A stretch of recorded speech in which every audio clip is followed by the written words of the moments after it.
Where do you want me to start? I'm gonna take such good care of you. He threatened you with a gun. Open the door! Tell the court about the events of 22nd of December 1994. Why is the law allowed to treat people like this? Until I Kill You. Starts Sunday at 9 on ITV1 and ITVX. Well, now on ITV1 with more news stories from around the world. We join Nina Hossain for On Assignment and a warning that this episode contains images of death, injury and distress.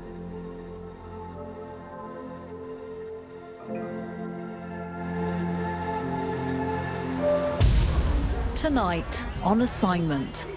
Ahead of next week's US election, Kath Okpata meets some of the African Americans who've made Ghana their home after the country's president there called for anyone of African descent to return and reclaim their heritage. People say to me, you know, man, you left the United States, the land of milk and honey, the land of opportunity. We hear from 3 young people living in Gaza about their year of war. The future is very black, and really is no future in Gaza. And Debbie Edward is at a festival showcasing the astonishing skills of the Kazakh golden eagle hunters of Mongolia. Балаң мен өз бірдей көресің құсты болғанда. Балаң қандай, бүркіт өзі сондай. Ыстық көрінеді адамға.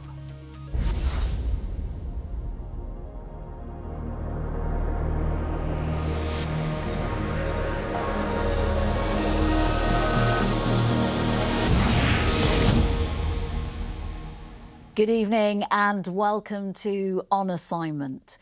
In 2019, Ghanaian President Nana Akufo-Addo opened his country's doors to Africans across the world. It was dubbed the Year of Return and saw huge success with over 1 million people travelling to Ghana, many to learn about their heritage.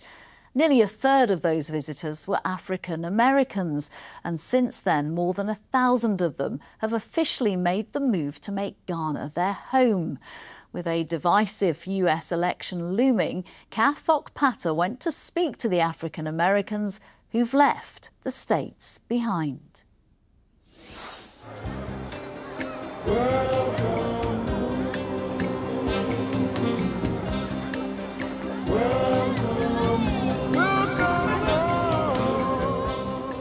This port in Ghana may now be a bustling fishing village. But over 400 years ago, Cape Coast was the point where slaves were torn from their homeland for the final time. They didn't know where they were going. They didn't know it was really goodbye. It happened to be goodbye because later on you realize you're on a body of waters you've never seen before, and then in a strange land. Actually, right here. Now a museum, Cape Coast Castle was once full of people cramped together in slave dungeons waiting to be shipped away. Rabbi Cohen is an African-American who left the States to settle here in Ghana. He doesn't know for certain, but it's very likely his ancestors came through this door before being taken to America. Just look at this corridor and how it leads out. No one would expect that this corridor would literally lead a whole people away from their shores, their home, what they would know as their reality, you know, their humanity, and then to a whole new world. He's done this tour many times. So be my guest. He came here today to show me just how important it is to Africans who have lost their connection to their homeland. How does it feel walking through there? Well, you know, a feeling that you can never get rid of. And I've done this a number of times, but it's never become familiar to me. It's never normal. It's never an everyday thing.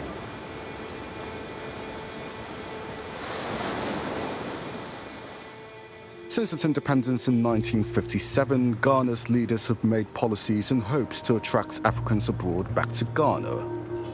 More recently, President Nana Akufo-Addo spoke in Washington, D.C. and officially announced that 2019 would be the year of return. welcoming anyone of African heritage to come to Ghana and reconnect with their roots. Together to make sure that never again will we allow a handful of people with superior technology to walk into Africa, seize our peoples, and sell them into slavery.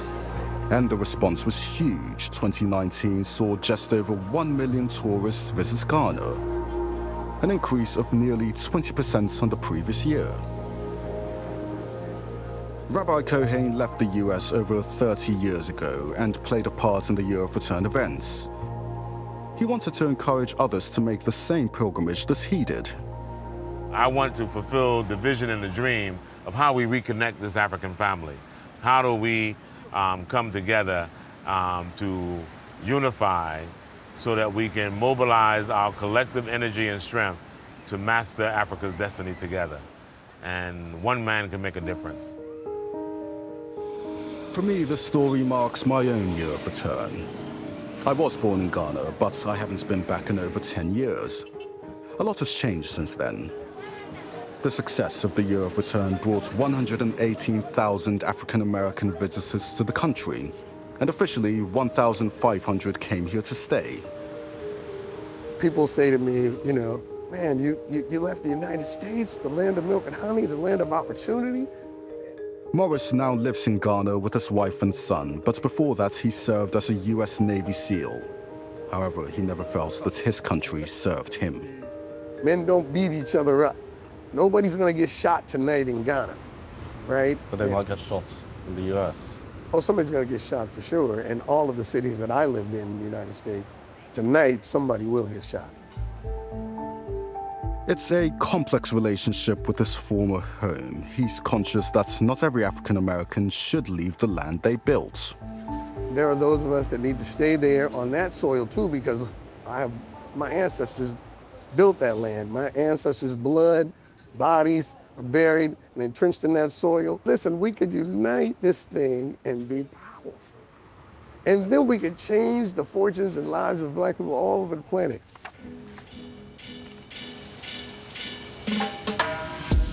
After Elmina, it was time to hit the road. On to Ghana's capital, Accra. Life in Accra has a different feel to the seaside resorts of Cape Coast and Elmina. The busy streets and bustling markets drawing people from all over the world. Ashley, hello. Ashley moved here in 2018, before the Year of Return, and she's worked across Africa and in the US. What advice would you give to people who are considering making a life for themselves in Ghana from the US? I would always recommend people visit and vacation and have an experience first. And I think asking folks that have been on the ground, different varieties, to introduce you to the dysfunctional aspects of our family here. If you're not interested in the culture, the customs, the history, the language, the lineage, and what has gone down on these lands, then you're just a neo-colonialist. And you really shouldn't come. And Ashley raises a good point here. While the strong dollar isn't the sole reason African Americans are deciding to come here, it does unintentionally create a divide between those arriving in Ghana and the Ghanaians who are born here. What's being done to ensure that there is this equality between all Ghanaian brothers, both the diaspora and the locals? Purchasing power is not limited to only the diasporians who may have that, power to get the land or whatever they are looking for. But they're more likely. They're more likely. The few, they stand out in being more likely. But there are locals here who equally have that money and will get what they want as far as land is concerned. We need to manage it as a country. We need to manage it as people, so that it doesn't create that unnecessary friction. At the end of this year, Ghana will face an election and the current president's term will be over. But there is hope that despite the challenges, Ghana's future as a home for diasporans will continue. The fact is, we are trying to position Ghana as the Black Mecca. Ghana was the exit point for most of those who found themselves leaving Africa. So if they are coming, it's only fair that they come through the same gate of return. There's no doubt the year of return has had a lasting legacy on both sides of the Atlantic. 5 years on, the campaign continues under the new banner of Beyond the Return. Back in Elmina, I get to see this in action. 150 visiting African Americans are being welcomed in a traditional naming ceremony. You can tell something very special, something powerful is happening right now. The African American diaspora have just arrived, greeted by the sounds of drums banging, singing, dancing. They're here to shed back the slave names given to their ancestors, names that they've held for generations, and they're here to reclaim their Ghanaian heritage.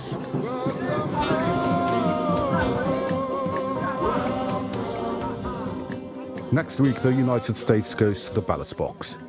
It's set to be a dramatic election and will no doubt affect African Americans living there.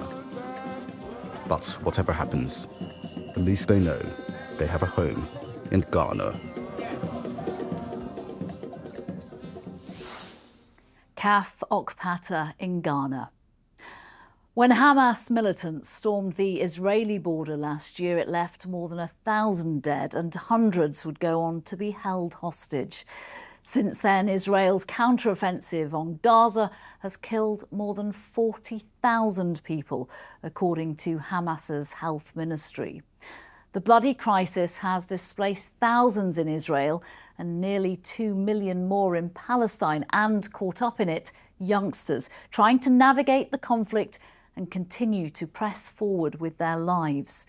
International media are denied access to Gaza, so working with local camera operators, we filmed with 3 young people who spoke to us about the last 12 months and the impact the war has had upon them.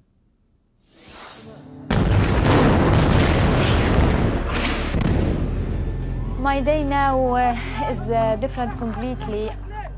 Beginning with the wake up of the sound of bombing, which tell us that we are still alive. Gaza has suffered its heaviest day of Israeli bombardment yet.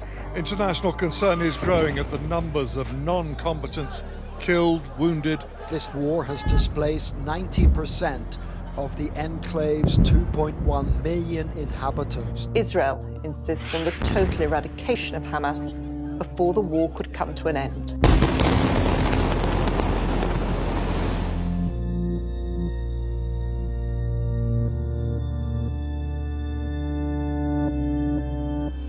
I lived through 4 wars before this one, but nothing like this one.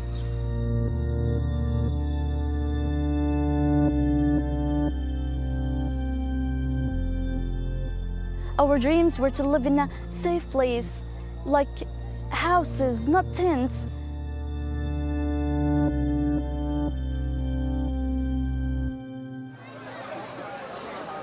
I have been volunteering at a Chicago hospital since October 2023.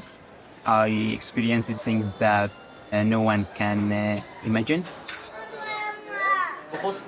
We worked 24 hours per day with very little time for sleep. We are doing the work that is supposed to be for experienced and professional doctors. I'm Zidil Lulu, a 5th year medical student currently residing in Gaza. I go to the hospital daily to try to save any life I can. Little did I know that a life can be so priceless, and your skills and hard work can be so worthless.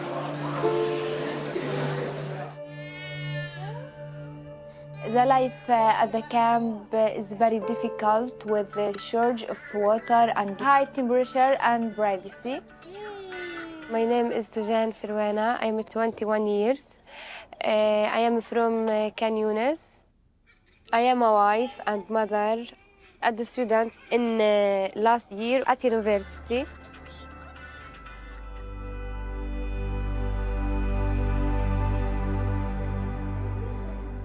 It was the worst day of my life when occupation forced us to leave our house. It was the house of my dream. It was at the beginning of my pregnancy, so that effect in me and on my baby.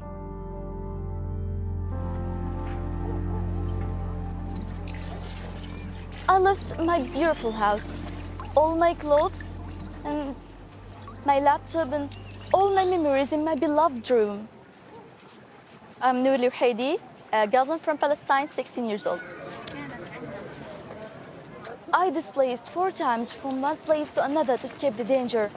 And now I'm here in Deir al-Balah, living in a tent in a camp. I lived in tents in difficult conditions for 365 days. These days didn't pass easily. We suffered a lot. I have been known in my community as a smile maker. Right now, finding a reason to smile has been a huge challenge for me. I witnessed the besiegement of the hospital. Israeli military tanks were approaching Al-Shifa hospital. So I started making videos. Snipers were targeting people in the hollows of the hospital. بعض العائلات خرجوا وتم استهدافهم واستشهد معظم أفراد العائلة. We were forced to watch people bleed out to death before our eyes.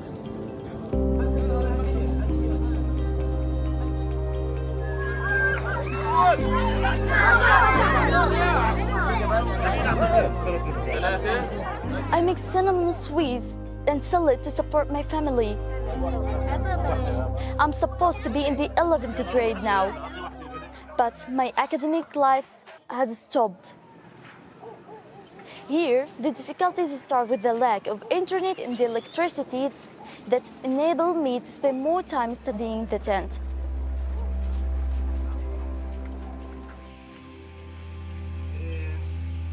When I know about my pregnancy in the war, I was shocked because the condition is not stable, no safety, no medical care.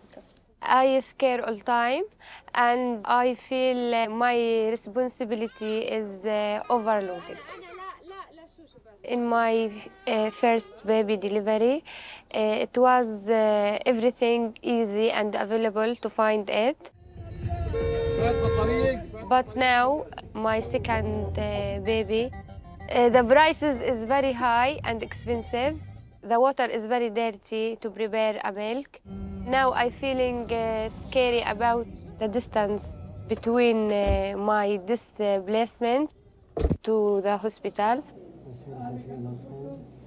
I was scared about delivering my baby, about no material, medical, and no care.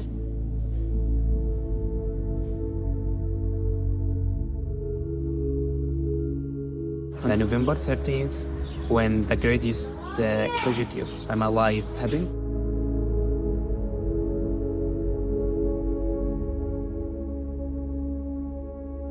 they told me my father, my brother, my uncles, my grandmother, my nephews, and my pregnant sister-in-law were no longer with us. My mother was here in the hospital, seriously injured. I lost 20 beloved family members. To this day, my family is still under rubble.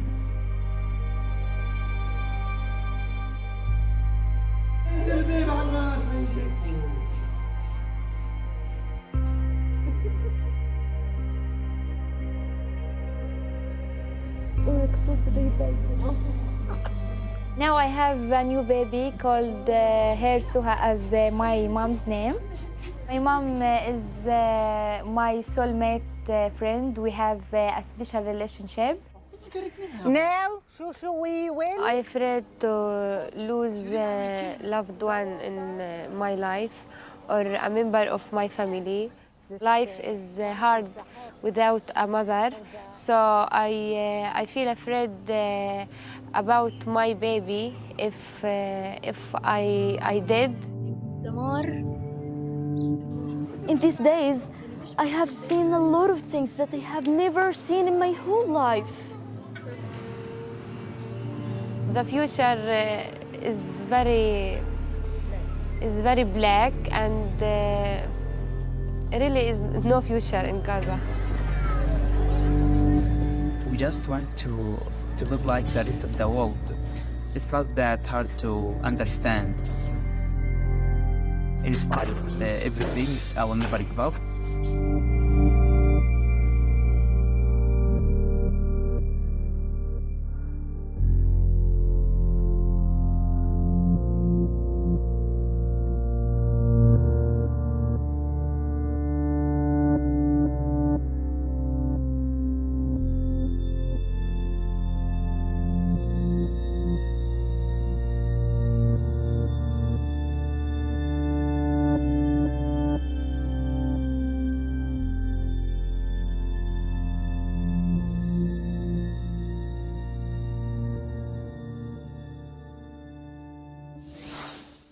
Personal accounts from inside Gaza. Finally, the Kazakh eagle hunters of Western Mongolia live in one of the most secluded areas of one of the most remote countries in the world. For centuries, they have used golden eagles to hunt prey during the bleak winter months, and now they showcase their extraordinary skills at festivals in the region. Debbie Edward travelled to meet the handlers and spectators of this incredible spectacle.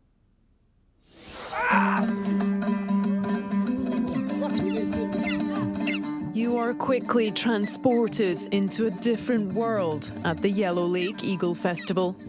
The registration is currently happening over here. Held on the majestic steppes of Western Mongolia, it is like nothing I had experienced before. Even registration was a fantastic flurry of fur and feathers as the eagle hunters and their magnificent falcons assembled for the start of the competition.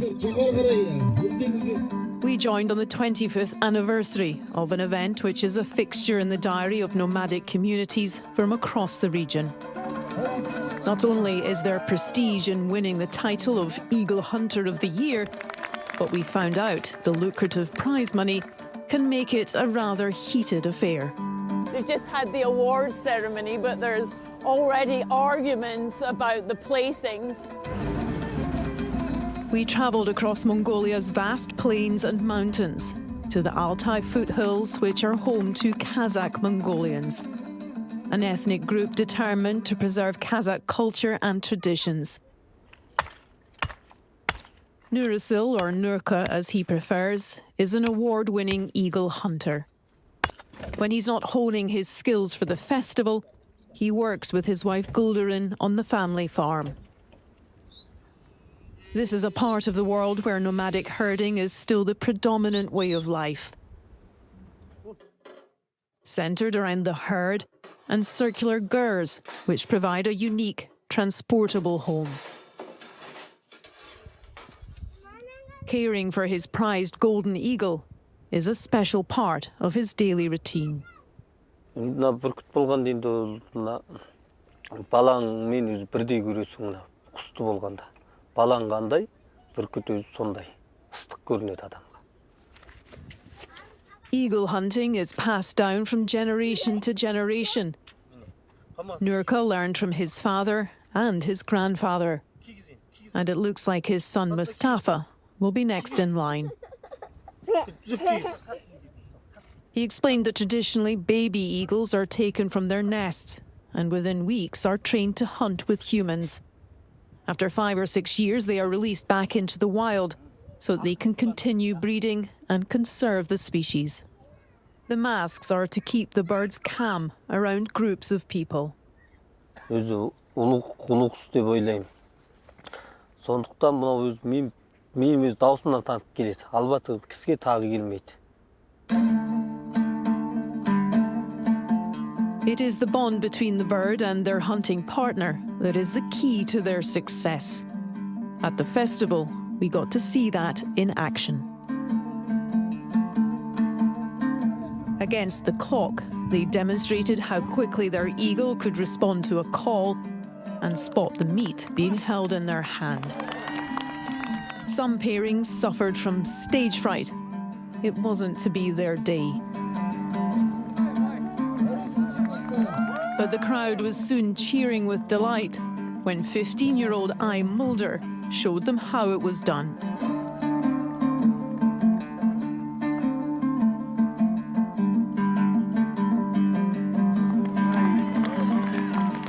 A huge smile broke out on her face as she took her lap of honor.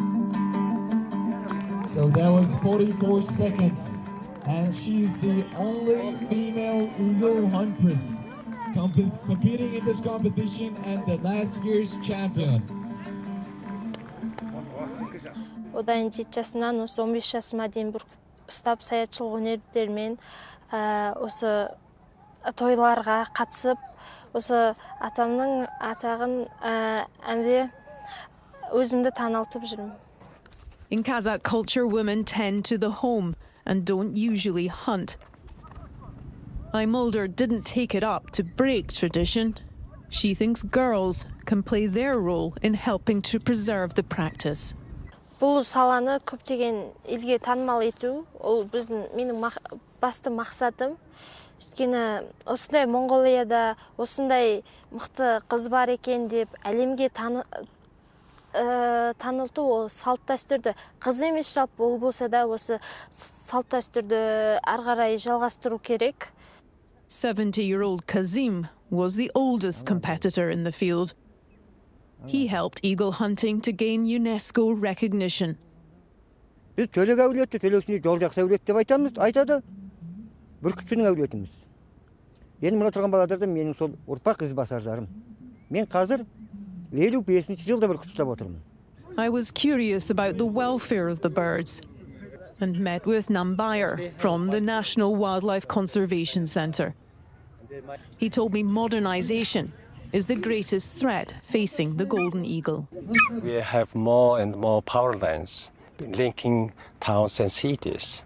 We have a number of golden eagles getting electrocuted and increasing.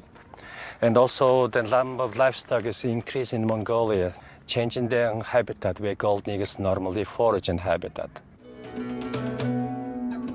Nurka has got involved with helping to protect the golden eagle.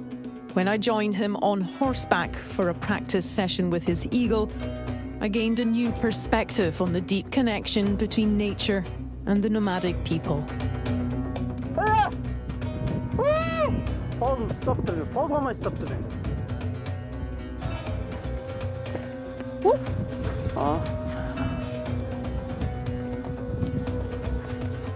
Wow. That was a successful landing, I think. Allowing me to catch the eagle wasn't an experience which everyone gets. But people do come from all over the world to watch the festival. Tourism is an important part of the local economy. In the crowd, I met 89-year-old Mike from Leamington Spa. Absolutely fascinating, the way they behave at all, the way they're taught, the way they respond to the human being, and the magnificent birds themselves doing what they do. Before we travelled, I wondered if this festival was going to be an artificial display of eagle hunting. The squabbles over the scores at the end was proof enough that they are serious.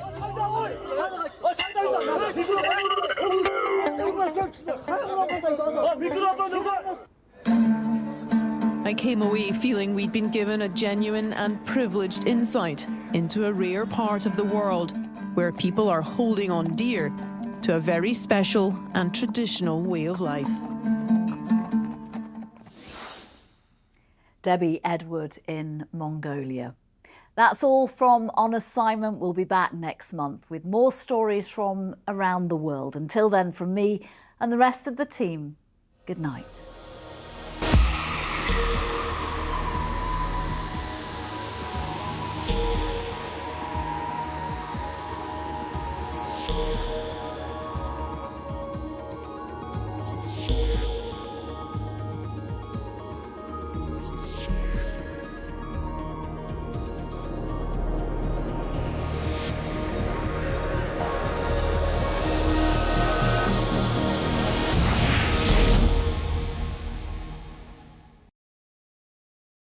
What's your little piece of warmth?